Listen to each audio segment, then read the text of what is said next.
Bienvenidos sean todos nuestros amigos del Science Book Movement. Yo soy Indira y soy su anfitriona de esta serie de episodios. Hoy tenemos como invitado a Isaú Quiroga. Isaú es matemático y docente universitario en la Universidad Mayor de San Andrés. Tiene varios grados en educación superior y actualmente, además de ser docente, él es creador de contenidos y voluntario en temas relacionados a la enseñanza y a las matemáticas. Hoy Isaú nos hablará sobre un libro muy interesante escrito por la autora Katie O'Neill y lleva el título de Armas de Destrucción Matemática. Le damos la bienvenida a Isaú y el equipo del Science Book Movement espera que te guste la experiencia. Muchas gracias. Antes que nada, ¿no? Muchísimas gracias por la invitación y espero, ¿no? Que esta revisión que se haga del libro sea más que nada productiva, ¿no? Para toda aquella persona que vea, que se pueda interesar justamente y que vea, ¿no? Que creo que es mi mensaje, ¿no? Y es por eso que un poco me interesan los voluntariados relacionados a la educación, que vean que la matemática no es solo números, no es solo fórmulas, sino se puede aplicar a diferentes cosas y podemos hacer muchas cosas. No es algo, no, la matemática no es algo fría, sino es algo muy divertido. Entonces, espero se pueda llegar con ese mensaje, ¿no? Y aparte la que su institución también ofrece. Muchas gracias por la invitación. Vamos a comenzar, ¿no? Viendo este libro que me ha parecido muy interesante y también ha sido la sugerencia, ¿no? De una amiga, justamente de la carrera de matemática, la cual es, ¿no?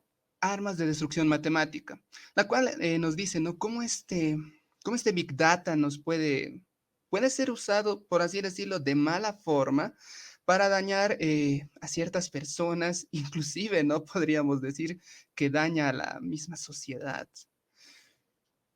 Y para eso, ¿no? Yéndonos a lo siguiente, nos dice, ¿no? Nos da un pequeño resumen, o quiero dar un pequeño resumen de lo que nos dice este libro. Para empezar, nos dice, ¿no? ¿Cómo es que un conjunto de datos, estos datos podrían ser aprovechados, ya sea, ¿no? Por una empresa, qué sé yo, por alguna institución o por diferentes cosas.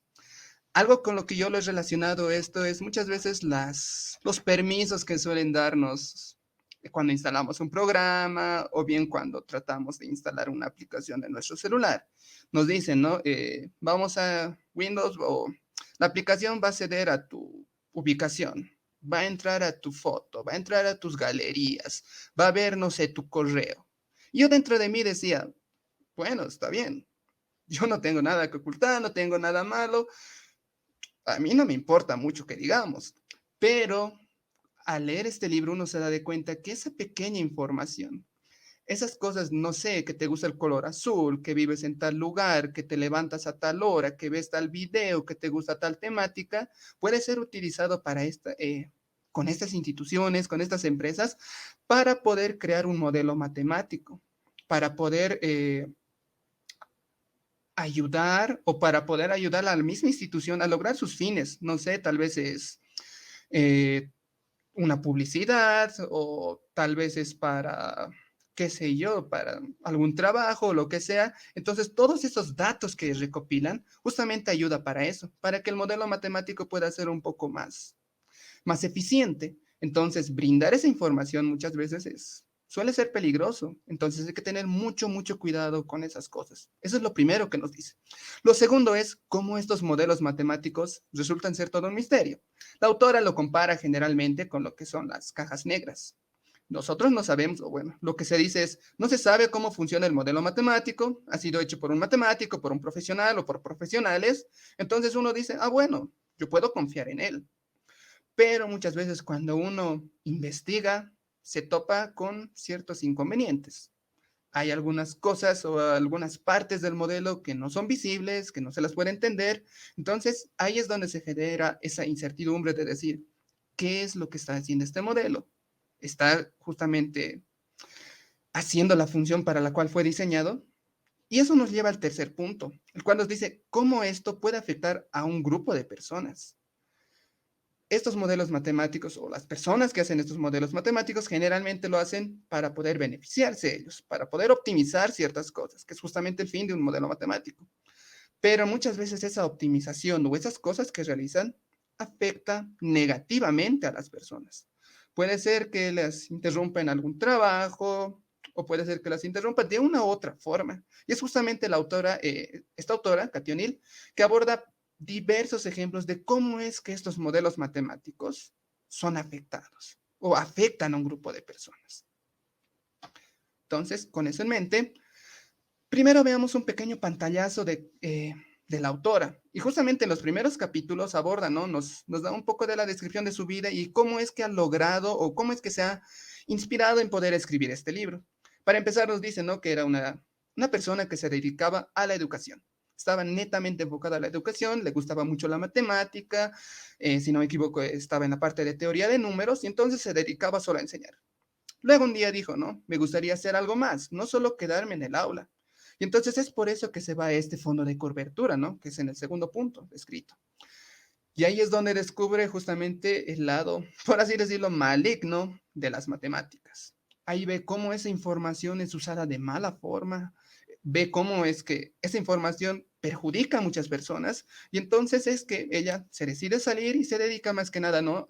Y ella misma dice, ¿no? He puesto en mi currículum algo diferente y ella se cataloga como una científica de datos. Entonces es que ella ya se dedicó un poco, ¿no? A poder explicar cómo es que estos modelos matemáticos, cómo es que la matemática muchas veces suele ser usada de mala forma. Y eso es justamente lo que le ha inspirado a escribir este libro, donde nuevamente, repito, aborda variados ejemplos que los vamos a desglosar un poco. No todos, pero sí los que serían un poco más importantes, más llamativos, ¿no? Desde mi punto de vista y también para no darles todo el contexto del libro, ¿no? Y también para que ustedes puedan leerlo y puedan interesarse justamente en este. Entonces, para empezar, ¿qué entendemos por un modelo? Como pueden ver en esa imagen, el modelo es no prácticamente una simplificación de la realidad. Nosotros tenemos mi mundo, yo tengo mi mundo y justamente lo que yo hago es abstraer lo que yo crea que es más importante. ¿Cómo es que yo puedo entender ese objeto o esa cosa que yo quiero entender? Una vez que yo tengo eso, generalmente un modelo se compara con una fábrica. Tengo un conjunto de datos, entra, se hace toda una operación, ¿no? Que es justamente eso, lo podríamos decir lo más pesado, lo más abstracto, pero lo que obtenemos son unos resultados, los cuales me permiten entender mi objeto de estudio.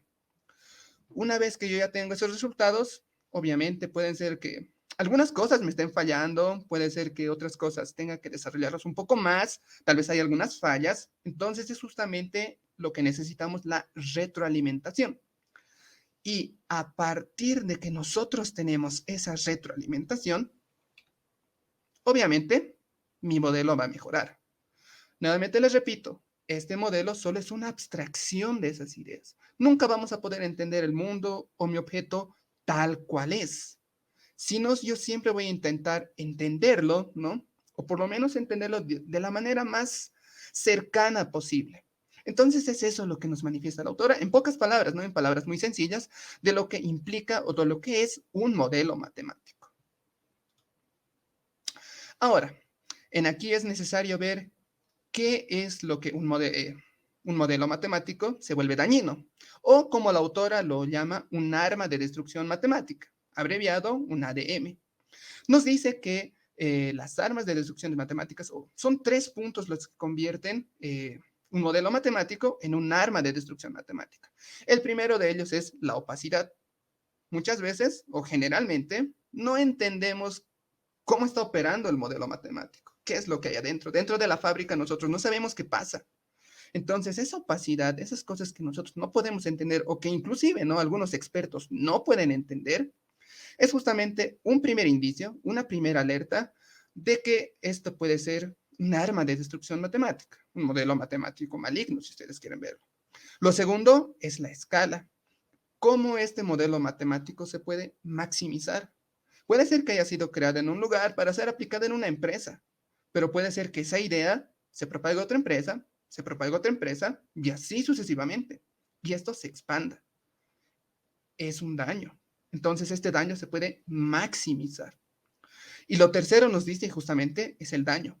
¿Cuánto impacta esa arma de destrucción matemática?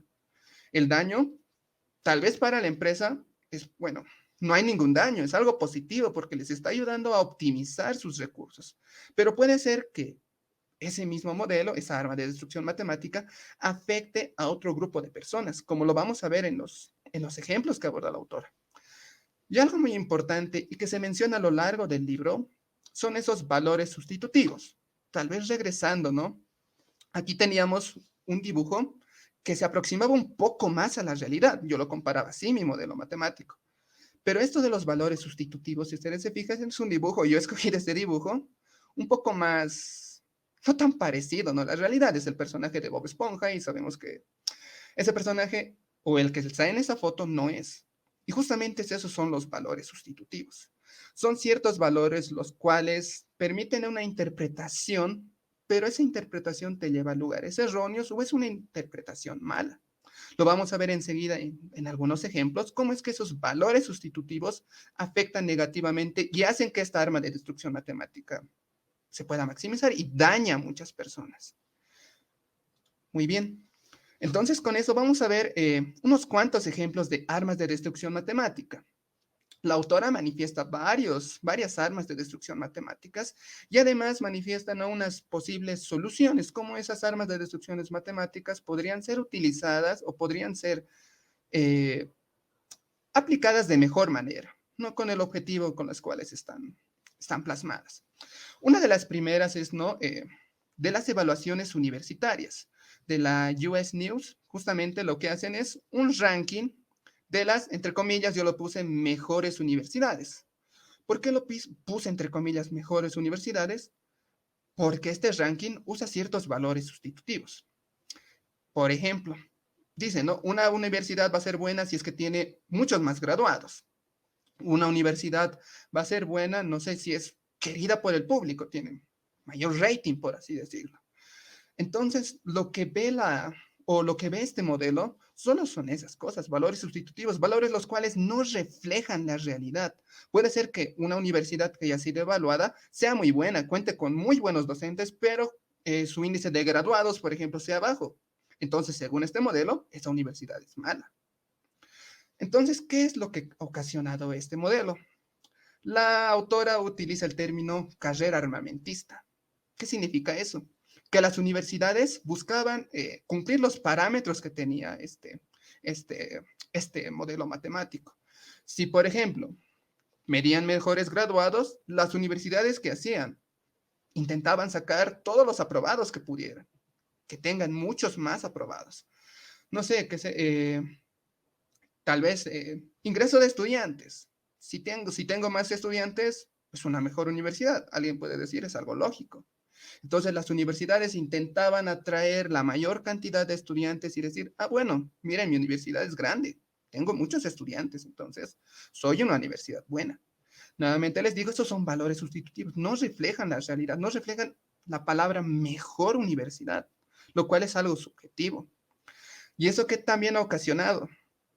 El cuarto punto nos dice, ¿no? Creación de sectores destinados a mejorar las solicitudes de plazo.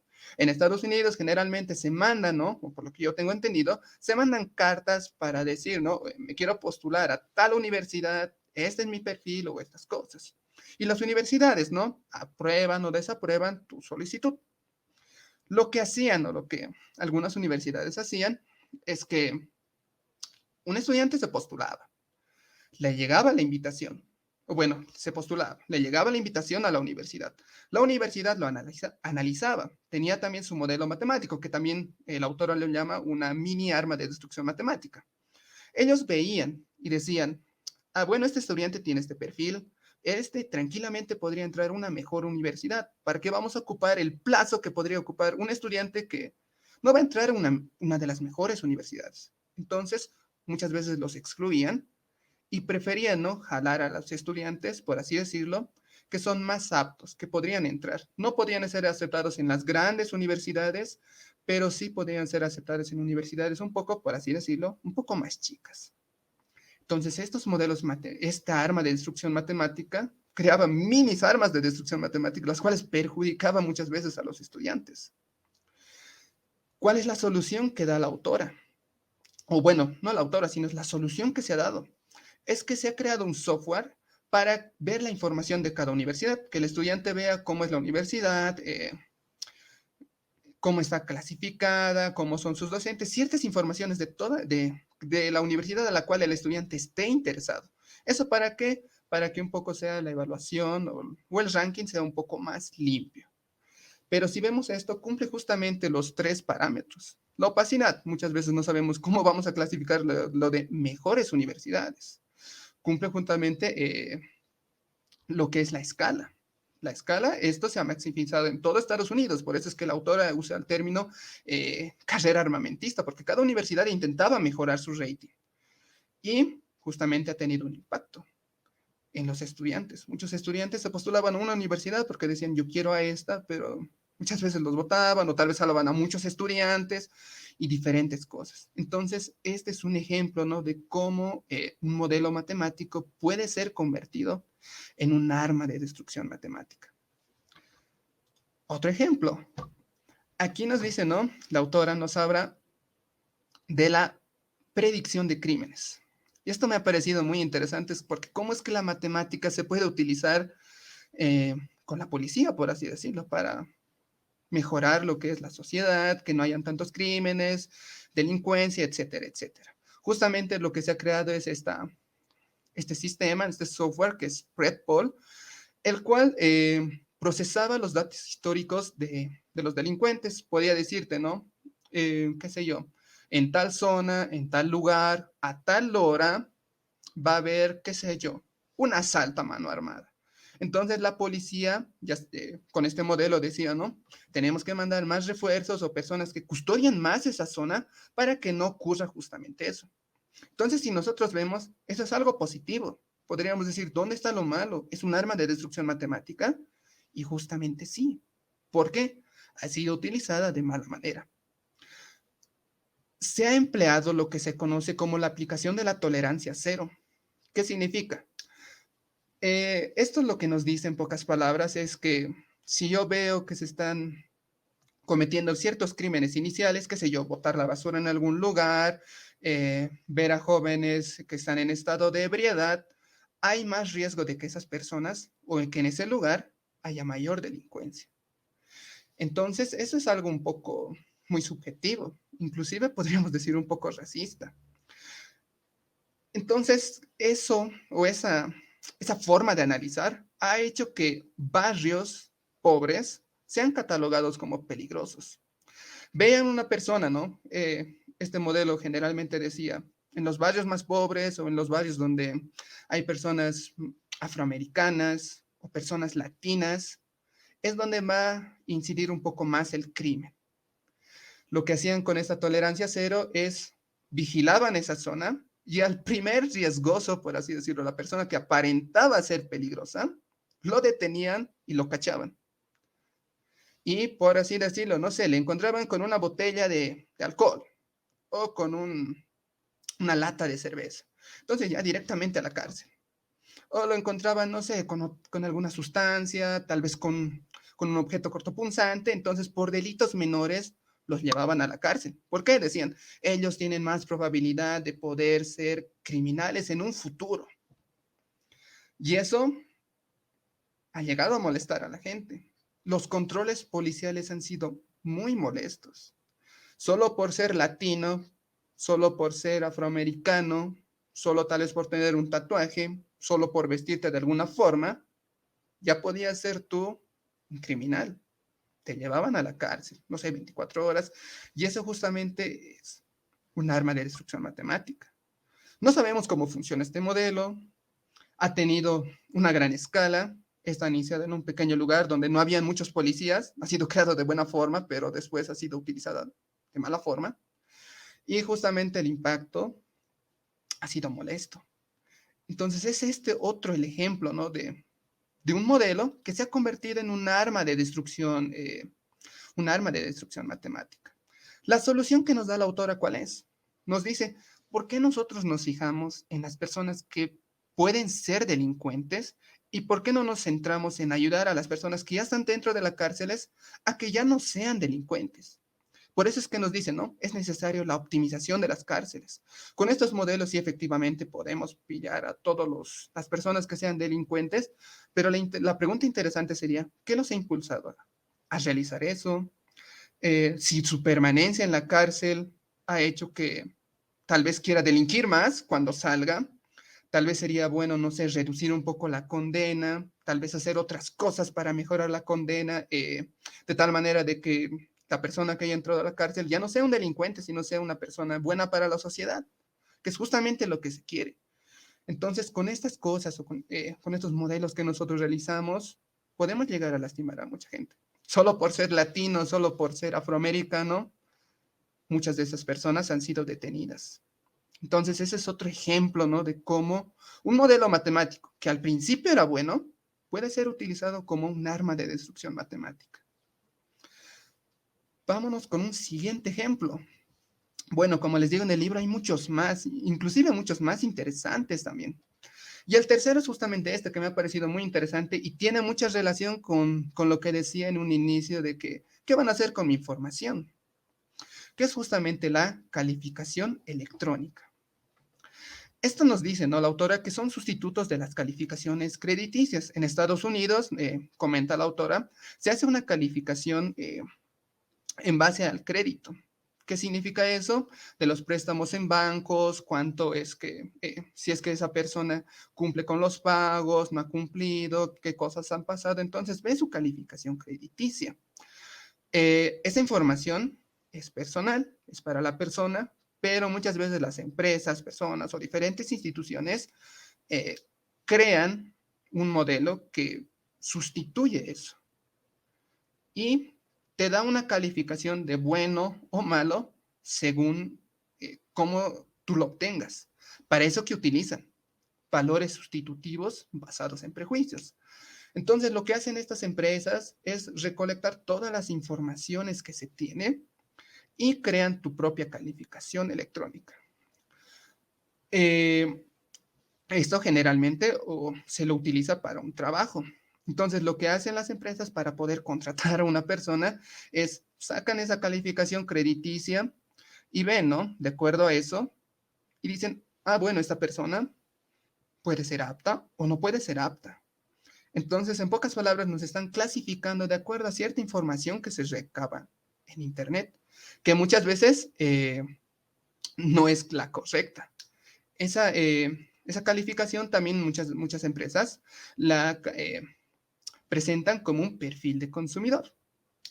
Ese perfil de consumidor, la autora nos comenta un ejemplo muy interesante, que es de una persona, bueno, lo que hacen estas empresas es recopilan toda la información que pueden de una persona.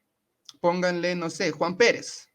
Sabemos que Juan es un nombre un poco, no es por falta de respeto, es un nombre común. Pérez también. Entonces recopilan toda la información de Juan Pérez. Pónganle que un Juan Pérez sea, no sé, un abogado con un buen crédito fiscal, sea una persona buena, con un buen trabajo, etcétera, etcétera. Y pónganle que hay otra persona que también se llama Juan Pérez, casualmente haya nacido el mismo día también que esta mi persona, que haya sido un delincuente, que haya sido detenido, no sé, 3 veces, que haya cumplido una condena. Entonces, cuando estas empresas recopilan los datos, mezclan la información de estos mis dos Juanes Pérez. ¿Qué pasa? Cuando este Juan Pérez, vamos a ponerle entre comillas, bueno, va a postularse a algún trabajo, la empresa saca su perfil y dice, pero tú te has dedicado, o tú has estado 3 veces en la cárcel, tú has hecho tal cosa, tú has hecho tal cosa, pero él dice, ese no soy yo. Pero de aquí dice, no, aquí dice Juan Pérez, ta, ta, ta, ta, ta. Entonces, justamente estas calificaciones electrónicas también son un arma de destrucción matemática. Dañan a la persona, o perdón, son opacas, no sabemos cómo recopilarán los datos, qué datos inclusive recopilarán, no lo sabemos, pero crean algo. Esto tiene un impacto en escala, justamente esto es aplicado prácticamente en todos Estados Unidos, o en gran parte de Estados Unidos, y tiene un gran daño. Muchas personas por estas calificaciones no pueden acceder muchas veces a algún trabajo, a algún préstamo o a diferentes situaciones. Entonces, y bueno, lo último, ¿no? El daño. Es un gran daño. Y generalmente, y eso es lo que nos dice la autora, daña mucho más a las personas pobres que a las personas ricas. Un claro ejemplo es el anterior, ¿no? Que por ser latino, o tal vez por tener una cierta apariencia, es más propensa a sufrir daños por esa arma de destrucción matemática. Entonces, esos son algunos ejemplos que podemos ver, ¿no? De cómo como un modelo matemático que ha sido creado para bien, muchas veces pueden ser aplicados, por así decirlo, para el mal, para hacer daño a algunas personas.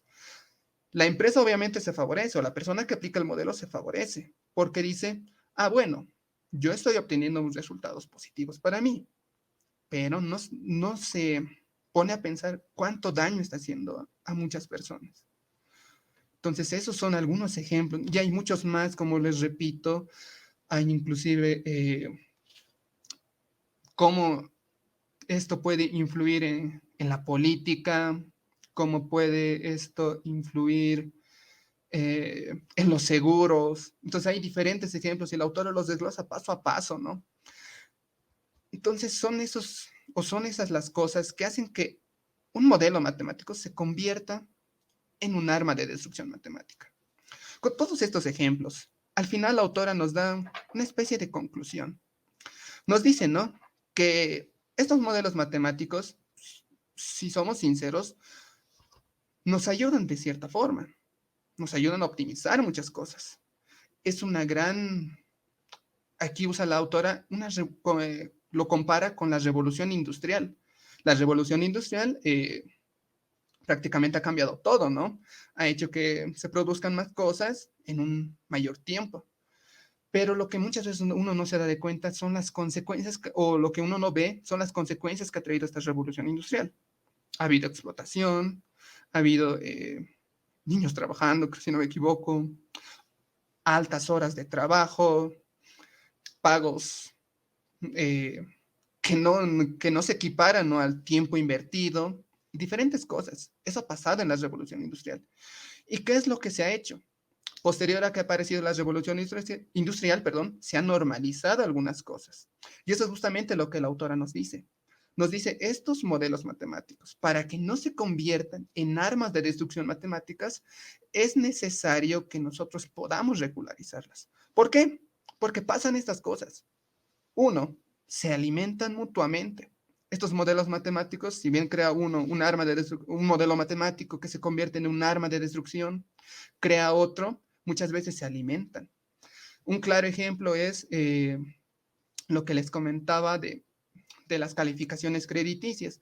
Muchas veces eso se alimenta con, con lo que hemos visto de la PredPol. Y hay muchos ejemplos en los cuales, ¿no?, estas armas de destrucción se alimentan una de la otra y al final se crea algo muy grande, una destrucción muy grande. Afecta a distintos sectores. Nuevamente les digo, generalmente afecta más a las personas pobres que a las personas ricas. Operan en las sombras, no sabemos cómo operan estos modelos, lastimosamente, y muy pocos son corregidos, como ese ejemplo que les decía, ¿no?, de Juan Pérez. Muy pocas veces se corrige ese error y dicen, ah, sí, efectivamente, usted no es este Juan Pérez del cual nos han hablado, vamos a mandar a rectificar los datos, e inclusive esa rectificación muchas veces suele tener un costo económico, cosa que no toda persona está en condiciones para poder realizarlo. Entonces, nuevamente afecta, ¿no? Afecta a distintos sectores. Entonces, esto, nos dice la autora, causa un círculo, una retroalimentación mala. No hay una retroalimentación buena. Y finalmente no nos dice, ¿qué podemos hacer para que estos modelos matemáticos no se me conviertan en armas de destrucción matemática? Nos da 4 puntos. Nos dice uno, ¿no? El juramento hipocrático, que prácticamente es el juramento que hacen los médicos generalmente. Entonces nos dice que si nosotros queremos un arma de destrucción, que un modelo no se convierta en un arma de destrucción matemática, es necesario primero controlar, ¿no? Por así decirlo, darle ética a las personas que realizan estos modelos, estos algoritmos. De, darles un poco de conciencia de que no están manipulando solo números, están manipulando personas. Lo que pueden hacer puede afectar mucho a las personas. Entonces es necesario primero dar ese sentido de empatía con las personas que realizan los modelos matemáticos. Segundo, realizar una auditoría a los algoritmos. Hemos dicho en un principio que estas son cajas negras. Entonces es necesario poder controlar esto. Eso es lo que nos dice la autora. Poder controlar por personas externas y decir, esto no me parece muy correcto. Qué sé yo, por ejemplo, un valor sustitutivo que muchas veces se utiliza es ¿en qué zona vive? Entonces, si yo digo, por ejemplo, vive en tal zona y esa zona es peligrosa, entonces yo digo, esa persona puede ser peligrosa, no la puedo, mejor me conviene no contratarla, digamos. Entonces, eso no es correcto. Entonces, necesitamos nosotros que se pueda controlar cómo es que se desarrollan estos modelos matemáticos. Luego nos dice, ¿no? Mi tercer punto me dice una retroalimentación positiva. Estos modelos matemáticos o estas armas de destrucciones matemáticas muchas veces no suelen tener una retroalimentación. La autora nos dice es necesario que exista esa retroalimentación para poder mejorar el modelo y que no se estanque y que no se cree ese círculo vicioso de daño a las personas. Nos da un ejemplo, ¿no? Por ejemplo, nos dice, nos da un modelo matemático, uno de los buenos, nos dice que se ha diseñado un modelo matemático con el cual se podía ver en qué lugares o en qué sectores se producía explotación en la fabricación de ciertos productos. Entonces se recopilaba ciertos datos y se decía, ¿no? Ah, posiblemente en este sector se esté haciendo explotación para la elaboración de productos baratos, por así decirlo. Entonces, se iba, ¿no? A esa empresa o a esa institución, se la verificaba, y si por así decirlo, el modelo matemático fallaba, entonces se hacía una retroalimentación para poder mejorarlo y que ya no se cometan esas fallas, lo que la autora le llama como falsos positivos, que es justamente, yo supongo que esa empresa es mala o está haciendo eso, pero al inspeccionar me doy de cuenta que no.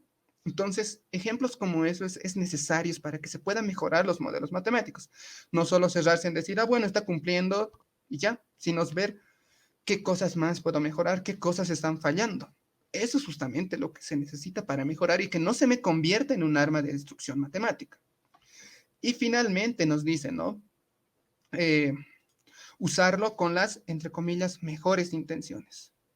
También nos da otro ejemplo así breve, ¿no? Nos dice que se ha creado también otro modelo matemático para determinar en qué lugares o en qué sectores ciertos niños podrían sufrir, perdón, más maltrato familiar. Cualquiera diría, ¿no? Si yo pillo en qué lugar se comete más maltrato familiar, lo lógico sería, qué sé yo, quitarles a los niños, a los padres de familia y que ya no los vuelvan a ver porque están sufriendo maltrato. Pero lo que nos dice este autor es no, ese modelo matemático se ha usado para identificar a las familias donde ocurre eso y realizar programas, por así decirlo, para que los padres de familia puedan cambiar esa actitud. No quitarles a los niños, eso ya se convertiría en un arma de destrucción matemática, sino ayudarlos a que puedan mejorar y que ya no existe ese maltrato y que se mejore como familia, que es justamente lo que se quiere, ¿no? Entonces ahí es como se muestra que ese modelo matemático que podría aparentar no ser malo, resulta ser bueno, ayuda a mejorar, es un bien para la sociedad misma. Entonces ese es el camino o ese es el horizonte que se tiene que trazar cuando nosotros tenemos cuando se diseña, perdón, un modelo matemático. Entonces, para concluir, eh, yo cuando he terminado de leer todo este libro, la verdad me ha fascinado porque he podido ver cómo la matemática se usa, los diferentes usos que se tiene, pero también cómo se usa para poder dañar. Uno como matemático muchas veces los ve como números. Las cosas que analizamos los vemos como números, como elementos, como cualquier cosa. Pero en la vida real, esos números, esas cualquier cosas, son personas, son poblaciones, son dinero inclusive real que puede ser afectado. Entonces nosotros tenemos que mejorar primero como personas para poder hacer un bien a la sociedad. Toda carrera o toda cosa que se inventa es justamente para eso, favorecer a la sociedad.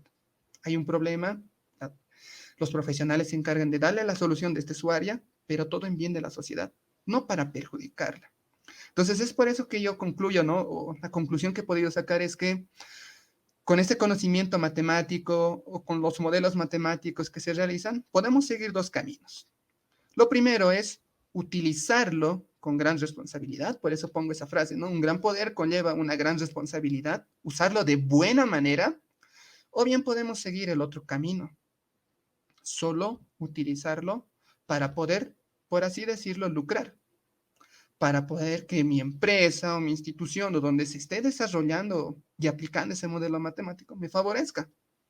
No me importa la otra persona. Si me favorece a mí, está bien. Entonces es eso justamente lo que yo podría rescatar de todo este libro. Podemos utilizarlo de mala forma o podemos utilizarlo de buena forma. Va a depender mucho de nosotros. Y más que nada, ¿no? Tratemos de cambiar. Necesitamos más personas buenas en este mundo. Todo el daño que se hace con una materia tan bella como es la matemática es increíble. Se necesita justamente cambiar todas esas situaciones. Entonces, muchísimas gracias por haber robado un poquito de esa atención y espero que ustedes puedan leer este libro más que nada y se interesen, ¿no? Tal vez algún bachiller, no sé, está viendo esto, pueda decir, ah, no sabía ese uso de la matemática, no sabía que podía ser utilizada de esa forma. Los motiva también a estudiar, los motiva a investigar y los motiva a ver de que algo puede ser utilizado de buena forma o de mala forma, pero más que nada va a depender de nosotros mismos. Entonces, muchísimas gracias por la invitación.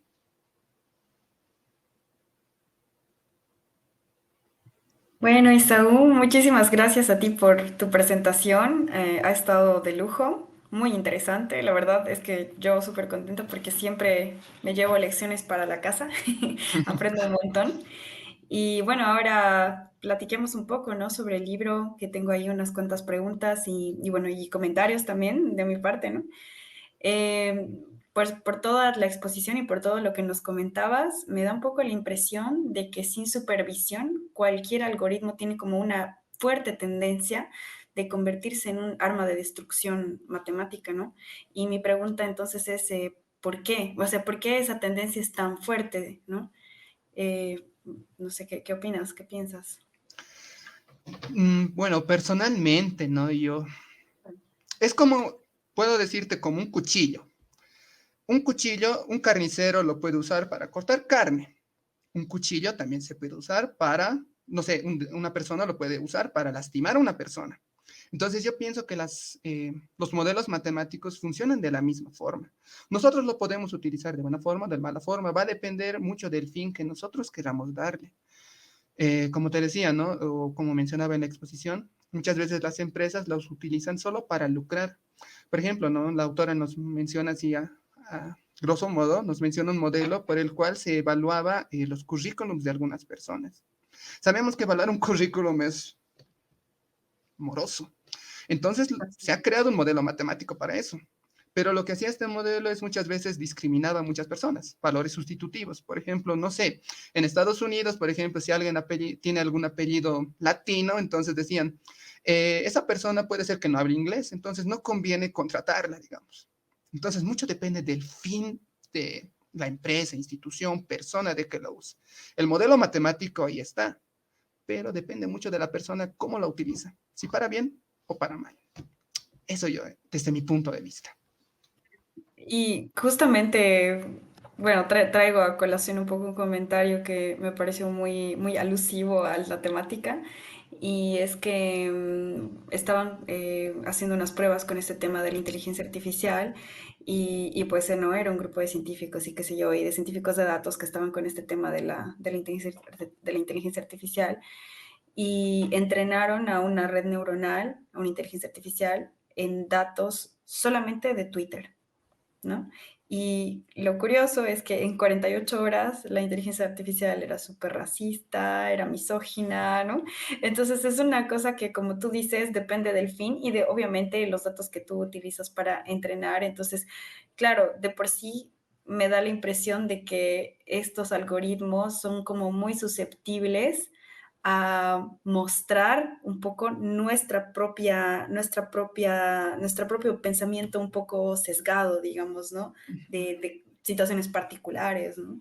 Entonces es una cosa muy interesante, ¿no? Interesante y al mismo tiempo a veces un poco Preocupante. exacto, preocupante un poco, porque como tú dices, ¿no? Es un reflejo muchas veces de lo que pasa en Twitter, por ejemplo, ¿no? Ha debido recopilar no sé qué datos, no sé, la verdad, tal vez ha recopilado, no sé, en algún momento, ¿no? Y generalmente en Twitter se crean estas polémicas, ¿no? De algunas Sí, personas y sí. dicen, tal persona es cual, tal persona es tal persona es, no sé, ha hecho estas cosas. Y entonces el algoritmo no discrimina. Y eso es justamente una particularidad nuestra, ¿no? Y es por eso que se dice, se necesita controlar a los algoritmos. Nosotros como personas podemos decir, no sé, si apellida algún apellido latino, no puede, no por eso va a ser mala, ¿no? Tal vez, no sé, su tatarabuelo ha apellidado eso y se ha ido arrastrando, entonces él ya es, no sé, 100% americano, pero justamente arrastra ese apellido porque ha sido de un descendiente antiguo. Entonces, nosotros no tenemos que tratar de fijarnos en eso. Y bueno, siempre va a tener que haber una pequeña intervención humana, ¿no? Porque nosotros sí discriminamos, sabemos entre el bien y el mal, por así decirlo, pero muchas veces una máquina no tanto así. Entonces hay que también, se necesita un poquito de intervención, ¿no? Humana para decir qué datos son buenos, qué datos son malos, qué datos van a servir, qué datos pueden perjudicar. Claro, es muy curioso porque justamente en un par de revisiones pasadas, si no me equivoco, estábamos hablando mucho sobre el tema de que no se tiene una ley, digamos, es como no se tiene, ni siquiera se tiene creada la profesión, digamos, ¿no? De abogado, de, no sé, mm, asesoramiento de inteligencia artificial. Es como la necesidad ya está ahí, como en nuestra sociedad, ¿no? Por cómo estamos viviendo y por cómo se ha estado acelerando todo, pero recién se están creando o recién se están teniendo los planes de crearse estas profesiones, ¿no? Entonces estamos en un momento muy crítico en el que no estamos pudiendo tal vez contener o estamos tal vez recién intentando reaccionar ¿no? A cómo se están dando las situaciones con la inteligencia artificial. Sí, justamente mencionabas un punto muy interesante de que es la normativa. Muchas veces somos como niños también. Si no nos dicen que no podemos hacer, hacemos. Si hay alguna normativa que me dice, tú no puedes hacer esto, ahí yo recién me tranquilizo un poco, pero si nadie me dice que no puedo hacerlo, ¿por qué no lo voy a hacer, no? La autora decía, o en el libro había, ¿no? Una frase que decía, bueno, parafraseando, ¿no? En un mundo donde se está acostumbrado, por así decirlo, a hacer trampa, las personas que hacen las cosas de buena manera, de manera limpia, generalmente están en desventaja. Entonces son Sí, cositas, detallitos que hay que pulirlos, ¿no? Y como tú dices, eso todavía, bueno, en nuestros, por lo menos en Latinoamérica, no está tan presente, ¿no? Esto de los usos de los modelos matemáticos con tanta fuerza. Pero en otros países sí, ¿no? Ya se está un poco regulando. La autora nos menciona, ¿no? Y nos dice como ejemplo que en Europa, por ejemplo, ya se están un poquito normalizando estas cosas, qué datos sí se pueden recopilar, qué datos no. Pero obviamente siguen esquivándolos, ¿no? Como te digo, una app, no sé, me descargo una app para bajarme música. Esa app me dice, te lo vamos a recopilar, qué música te gusta, dónde estás escuchando, a qué hora escuchas. Nosotros decimos, ya, al final de cuentas, que está sepan que bien. escucho. Claro, que sepan que Claro. escucho, que son buenos gustos, no sé. Pero entonces esas cositas ayudan a crear algo. Y eso a veces no nos damos de cuenta. Entonces, esas cositas también hay que, esa situación nosotros tenemos que un poco reflexionar más que nada, ¿no? Que la Sí, claro. información es poder.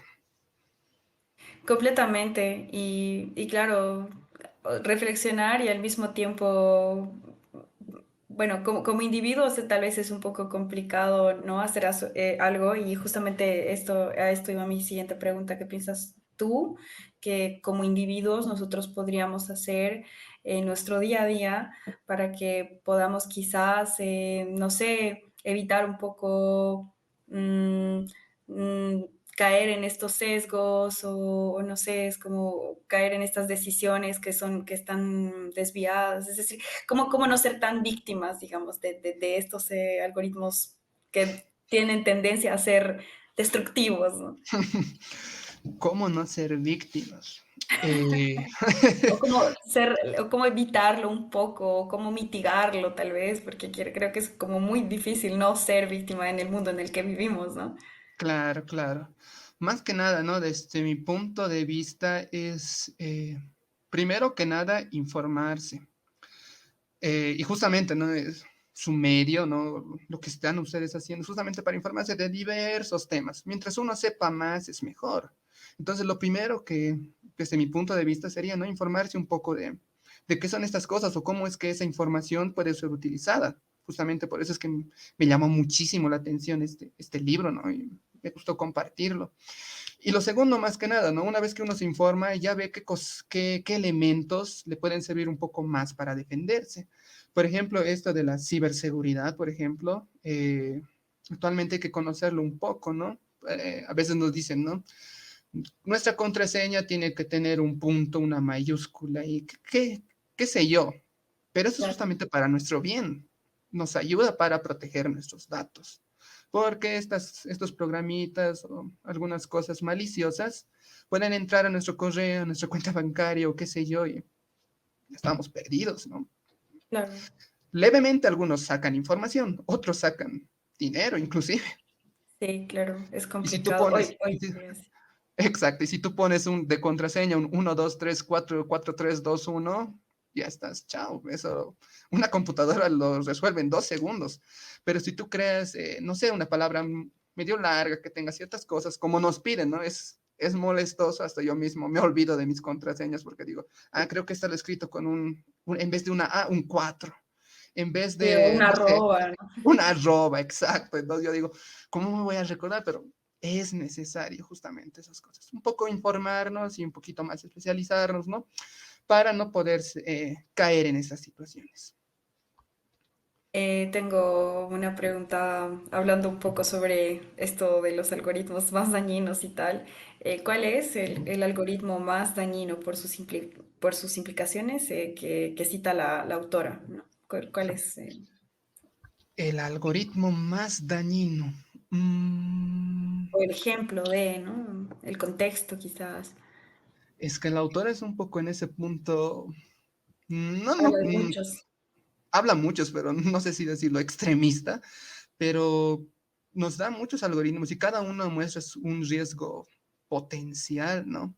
Creo que el que es un poco Esa es en tu más opinión. según mi opinión, ¿no? Creo que el que es más dañino es justamente el de, se ha creado un algoritmo que justamente sirve para contratar empleados, y lo que te hacen es ver el típico test de personalidad. Entonces, te hacen responder unas preguntas, ¿no? Que tú puedes decir, son sencillitas, son sencillas, aparentemente sencillas, pero si tú respondes al ver y no sé, te va a salir que, no sé, eres un esquizofrénico o cosas que tal vez tú no sabías. Y tú tal vez dices, mejor llenaré esto, no sé, yo siento que si lleno de esta forma, voy a poder entrar al trabajo, pero a veces tú llenas de eso y es peor para ti. Entonces yo siento que es, bueno, un ejemplo de los muchos que podrían que justamente ser dañinos para eso. Uf, qué fuerte lo que dices. Es que pasa. Y sí, sí. Y a todo esto, ¿cómo crees que las redes sociales y las plataformas en línea podrían tener una mayor responsabilidad, ¿no? En la regulación del contenido y la prevención de la desinformación y el discurso de odio, ¿no? ¿Qué crees tú o, en tu opinión? En mi opinión, bueno, las redes sociales, los algoritmos y todas esas cosas tienen una influencia muy, muy grande. Ponele tú, no sé, una noticia, bueno, generalmente no las noticias que nos enteramos en nuestro país, ¿dónde se propagan más? ¿Facebook o TikTok? Y a veces esas noticias son noticias falsas o lo que se llama como fake news. Entonces, Claro. estas plataformas tienen un poder muy grande Ok. y muchas veces se desbordan, no pueden controlarlo todo. Por ejemplo, Facebook es una plataforma que se utiliza a nivel mundial y muchas veces, si nosotros como personas a veces cuando nos dice alguien, vas a comprar, no sé, un kilo de papa, vas a comprar pollo, vas a comprar carne, no, con 3 datitos nosotros ya nos olvidamos, imagínate con 1 millón de datos y podemos darle diferentes interpretaciones. Entonces son grandes estos los poderes que tienen, pero más que nada, ¿no? Justamente esas mismas plataformas también un poco los regularizan. Por ejemplo, Facebook, un poco te muestra, ¿no? Según ciertos algoritmos, te muestra qué cosas serían de interés no para ti. Por ejemplo, no te van a mostrar la noticia de que, no sé, de política, si a ti te interesa, qué sé yo, el deporte. Entonces, generalmente trata también un poco de sesgar esa información, pero lastimosamente aún no está del todo trabajado. Pero grandes aplicaciones o grandes redes sociales, grandes empresas ya están justamente regulando eso, que es bueno, pero también al mismo tiempo malo, porque quién sabe si eso en algún momento se me convierte en un arma de destrucción matemática. Claro, claro. Claro, y justamente se ve mucho, por ejemplo, que te pueden banear la cuenta porque, no sé, has tenido algún discurso de odio o porque has hecho algún comentario negativo sobre algo o porque has mostrado contenido explícito y qué sé yo. Entonces, quizás este tipo de políticas que tienen las redes sociales a veces son como que cuando uno es el afectado es como, pero ¿qué hice, no? Pero al Exacto. mismo tiempo está bueno que tengan este tipo de políticas porque bueno, o sea, significa que hay alguien por detrás de ese algoritmo que está tratando de hacer lo mejor que puede para que sea de una manera transparente, para que sea ético, digamos, o pseudo ético, ético en lo que la mayor cantidad de ética posible, ¿no? En lo que se pueda, justamente, ¿no? En lo que se Sí, pueda. sí. Y en general, ¿cómo podemos crear algoritmos más transparentes y justos? Según tu opinión, otra vez. A ver, más que nada, ¿no? Para crear esos algoritmos un poco más transparentes, que no afecten tanto, ¿no? A las personas, porque hemos visto que muchas veces esos algoritmos afectan un poco más que nada a las personas. Es lo primero, cambiar uno mismo, yo siento. A veces las instituciones dicen, no, qué sé yo quiero un modelo que me determine qué personas van a venir a consumir mucho más una comida, ¿no? Y digamos, pensamos, marginaremos a los niños porque, no sé, digamos, no les gusta la llajua. Muchas veces marginamos a muchas personas, o eso por un ejemplo simple, ¿no? Por un ejemplo un poco más complejo, lo que te mencionaba, ¿no? De que muchas veces por tener un apellido latino dicen, no creo que domine mucho el inglés. O tal vez, tiene 22 años, es muy joven, no debe tener experiencia. Entonces yo creo, ¿no? Que primero necesitamos mejorar nosotros como personas. El algoritmo está diseñado, pero no tiene esa conciencia. Nosotros somos los que tenemos que decir la última palabra. El algoritmo sí me va a botar un conjunto de datos, resumidos, obviamente, porque yo no voy a poder analizar todos los datos que hayan. Nos va a dar un resumido. Y ya va a depender mucho de mí, ¿no? ¿Qué datos van a ser los más importantes respecto a eso? Y ahora bien, también es cierto que el algoritmo muchas veces puede estar mal diseñado. Puede ser que me boten información y tal vez se olvide de algunas otras que son más importantes. Entonces también es necesario, ¿no? Como decía la autora, y eso yo también comparto, una auditoría externa a los algoritmos, de personas de afuera, que no pertenezcan a la institución o a la empresa por la cual está siendo creada. Necesitamos un control. Y también como tú lo manifestabas, ¿no? Alguna normativa. Necesitamos alguna normativa que justamente regule estos sistemas. Como en la revolución industrial, ¿no? Lo manifestaba. No había algo que regulaba, por ejemplo, el horario de trabajo, hasta que se ha visto que eso ha sido algo que dañaba mucho a las personas. Entonces, ¿qué se ha hecho? Una normativa, ¿no? Bajamos el horario de trabajo. Entonces, debe haber así muchas cosas que están, muchas cosas malas de los modelos matemáticos que pueden ser reguladas. Entonces, necesitamos una regulación tanto interna como externa, ¿no? Una interna de yo mismo decir, creo que esto no debería incluirlo, no debería ser tan, no debería tomar esos datos, y una externa, ¿no? Que te diga, mira, tú estás fallando en eso, tú me estás diciendo esto, pero esto es algo que no te va a aportar. Entonces necesitamos eso necesitamos para que por lo menos el algoritmo que nosotros estemos diseñando, que se esté empleando, sea lo más transparente posible, que cumpla su objetivo, ¿no? Y lo importante, se me escapaba, la retroalimentación. ¿Cómo yo voy a saber algo que funciona si no me pongo a analizar los resultados? Eso es algo muy importante. Se necesita también una retroalimentación para poder decir, esto puedo mejorarlo, esto puedo quitarlo. Eso sería desde mi punto desde mi punto de vista. Sí, sí, sí, está súper bien y me parece súper, súper apropiado y muchas gracias, pues. Entonces, a todo esto, es como una supervisión un poco más humana, ¿no? Ujú. Pero tengo otra pregunta. ¿Tú crees que la tecnología y los algoritmos también pueden ser utilizados para reducir la discriminación y la desigualdad de la sociedad? ¿O tú crees que son parte del problema? Parte del problema, en pocas palabras, parte del problema o parte de la solución. Sí. Algo así, algo así. Eh, desde mi punto de vista, es que depende mucho de la persona que diseña. Creo que, como tú dijiste, ¿no? Esa intervención humana, nuevamente repito el ejemplo del cuchillo. El cuchillo está ahí, no tiene conciencia, no sabe lo que hace, pero el cuchillo puede ser utilizado por el carnicero para cortar carne fileteadito o por un asesino para quitar la vida a alguien. Entonces, esto también muchas veces suele ser usado así.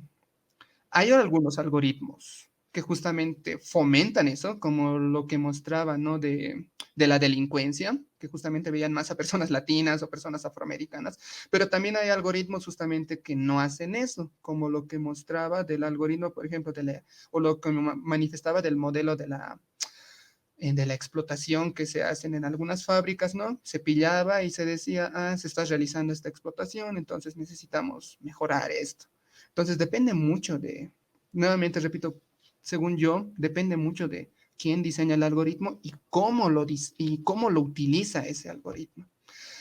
El algoritmo no tiene pensamiento, a no ser, ¿no? Eso sí sería tal vez algo que podría solventar eso, a no ser que podamos añadir ciertas variables que justamente ayuden a apaciguar eso, ¿no? Por ejemplo, en ese de la policía, no es necesario que yo introduzca si tiene descendencia latina o afroamericana.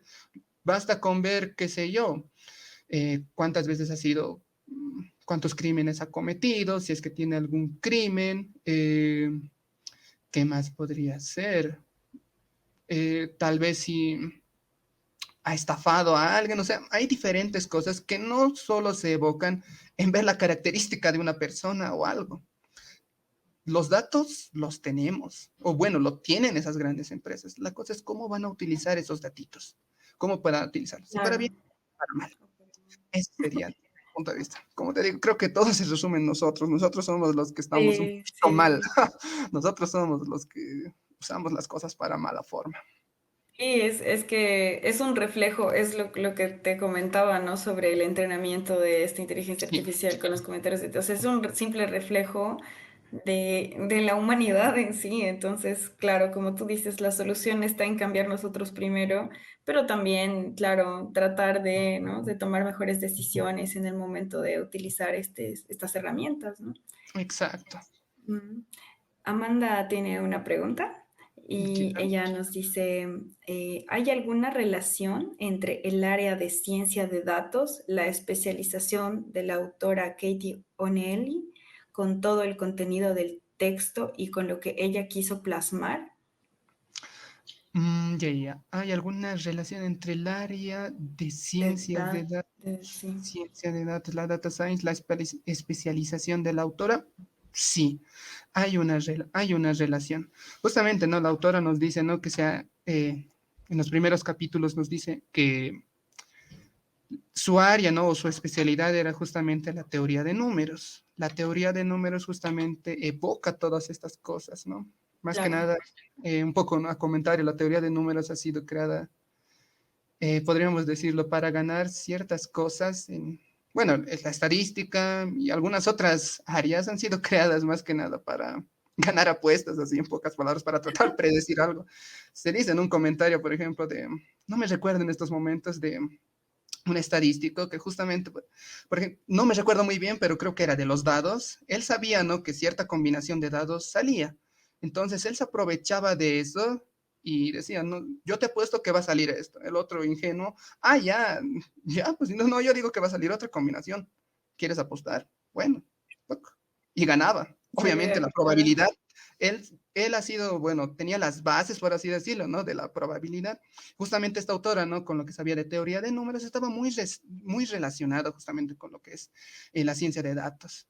Y también, si no me equivoco, tenía, ¿no? Un cierto estudio también con eso, entonces hay una relación, ¿no? Y justamente, eso es lo bonito. La autora menciona ciertos conceptos, pero los aborda de una manera entendible para todo tipo de personas. Por ejemplo, yo no conocía algunos términos, ¿no?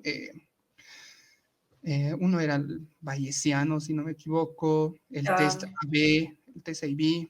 Entonces hay cositas que la autora muestra, pero no lo muestra de una manera compleja, ¿no? Sino lo muestra de una manera fácil, digerible, para que claro. no se espante el lector, que no se espante y diga, pucha, ¿dónde me estoy metiendo? Eso es lo bonito también de este libro. La autora muestra los conceptos, definiciones de una manera muy sencilla y los aborda con ejemplos. Entonces, eso sí hay relación justamente con lo que hacía nuestra Cathy O'Neill. Hay una relación. Entonces, ¿tú podrías recomendar este libro, por ejemplo, para estudiantes de colegio, de la universidad, tipo, porque no se necesita tener un amplio background en matemática y probabilidad y estadística, ¿no? Si lo comunica de una manera accesible, ¿tú podrías recomendar tranquilamente a alguien que esté en el colegio, por ejemplo? Alguien está en colegio, tal vez no para los últimos niveles, ¿no? Definitivamente. Bachillerato, tal vez Sí, para sí. ir de ahí para adelante, justamente, pero más que nada, ¿no? Yo los recomendaría para toda persona que tiene esa curiosidad de qué cositas hace la matemática, qué puedo hacer con la matemática, cómo que la matemática es mala. A ver, había sido la matemática mala. Para toda persona que tenga esa curiosidad, ¿no? Ese bichito, yo los recomendaría. E inclusive, ¿no? Para las personas que tal vez quieran conocer un poco más de la matemática, de la teoría de números, habla un poco de economía, pero como lo digo, lo habla algo muy digerible. Entonces yo los recomendaría para eso. Es un buen libro, ¿no? Justamente para iniciar eso, e inclusive, ¿no? Para tal vez una investigación, tal vez para profesionales, ¿no? Yo los recomendaría. Tal vez ven algo importante, algo que les llama la atención, entonces podrían aplicarlo, ¿no? Así Sí. justamente es que nacen algunos artículos, tesis, de libros. Del autor ha nacido de algo que le ha molestado, ¿no? ¿Cómo es que la matemática se usa así? Y miren, ha sacado un libro tan bello. Personalmente yo lo considero bello y, los recomendaría bastante, la verdad. Muchas gracias por tu contribución, por todo el entusiasmo que le has puesto a tu exposición. Y bueno, y por aceptar nuestra invitación, claro, nosotros muy felices de tenerte aquí en el programa. Y bueno, muchas gracias, Isaú. Más bien, muchísimas gracias a ustedes, ¿no? Y continúen, ¿no? Incentivando esto de informar, la verdad es muy bello, ¿no? Lo que están realizando. Entonces yo los insto, ¿no? A continuar con esto, es algo muy bello, la verdad, y me imagino que está inspirando en estos momentos a muchas personas, y esas personas van a inspirar a otros y así sucesivamente. Esto va a crecer, no se queda aquí, se ramifica. Así que muchísimas felicidades a ustedes. Muchas gracias, gracias, de parte de todo el equipo del Science Book Movement. Gracias.